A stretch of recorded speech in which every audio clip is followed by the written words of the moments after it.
On passe dans le clergé. On passe dans le clergé avec Conclave. Alors, j'avais pris plein de notes sur ce film vu en septembre, mais je les ai perdues. Donc, je n'ai rien à dire dessus. Bon, allez, si, j'ai fait un effort de mémoire. Le mot conclave, je pense que pas mal de monde sait de quoi il s'agit. C'est une assemblée de cardinaux réunis en huis clos. Où ils font de la fumée. Oui, pour élire un nouveau pape choisi parmi eux. C'est ce qu'on va voir dans le film, montré façon thriller, ou plutôt Agatha Christie, voire même Game of Thrones au Vatican. Alors, quand le pape décède de façon inattendue, le cardinal Lawrence est chargé d'organiser la sélection du successeur. Et ce ne sera pas de tout repos, entre tractations géopolitiques, ambition plus ou moins larvée, lutte d'influence des conservateurs et des progressistes, coups bas, voire machination et secrets compromettants dévoilés petit à petit. On assiste à plusieurs votes anonymes, successifs, et une montée du suspense à chaque dépouillement. Est-ce qu'on va voir un jour une fumée blanche ? Vous le saurez, on allait voir le film. Le huis clos théâtral est plutôt bien mené. On ne sort guère de la salle de scrutin ou seulement pour aller dans la cantine, dans les chambres et dans les couloirs du Vatican. Ça n'a pas été tourné là-bas, moi je croyais, mais ça a été tourné à Cinecittà, pas trop loin, où les lieux ont été reconstitués avec des décors évoquant parfaitement la pompe vaticane. Est-ce que le pape fait un caméo ou non? Non. Mais attends, les catholiques ont réagi à ce film. Mise en scène classique et efficace, avec une atmosphère en même temps feutrée et tendue, et puis les ballets de calottes pourpres très cinégéniques.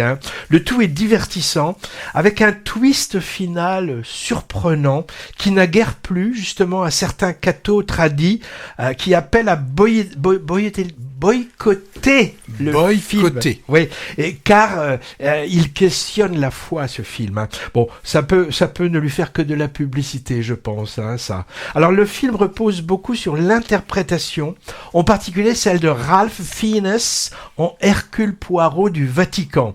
Alors, pour situer ce grand acteur britannique, pour qui ne verrait pas tout à fait qui c'est, il est le très angoissant Voldemort dans les adaptations ciné de Harry Potter. Et il est aussi M, le supérieur hiérarchique de 007 dans les 3 derniers James Bond. Et puis il était également remarquable dans la liste Schindler, dans Le Patient anglais, et en John Steed, dans Chapeau melon et bottes de cuir au cinéma. À noter Isabella Rossellini et du casting. Moi, ça faisait longtemps que je l'avais pas vu, mais son rôle de mère supérieure n'apporte pas grand-chose au récit. Bon, je suppose qu'il fallait placer un peu de féminin dans ce conclave exclusivement masculin. Moi, je connais pas le travail précédent du réalisateur qui s'appelle Edward Berger, ou plutôt Berge, puisqu'il est allemand. Je sais que son précédent film a remporté plein de récompenses en Allemagne, Oscar du film étranger en 2023, et il a pris plein de BAFTA. Les British Academy Film Awards, les Césars anglais, quoi. Il s'agit de Im Westen nichts Neues. Décidément, on est polyglotte aujourd'hui. Autrement dit, à l'Ouest, rien de nouveau. Seconde adaptation au cinéma du roman du même nom. Moi, je ne l'ai pas vu passer dans nos contrées, celui-là. Ça te dit quelque chose? Je me demande s'il n'est pas sorti directement sur Netflix. Je ne sais pas. À l'Ouest, rien de nouveau? Ouais, la dernière. Oui, la dernière version, je sais plus. Pas vu. Alors, cette histoire de conclave a déjà été traitée dans les fictions cinématographiques, déjà par Nanni Moretti avec Michel Piccoli. Habemus Papam. Ouais, magnifique, dans un de ses derniers rôles, élu nouveau pape et n'étant pas très chaud pour occuper la fonction. C'était en 2011.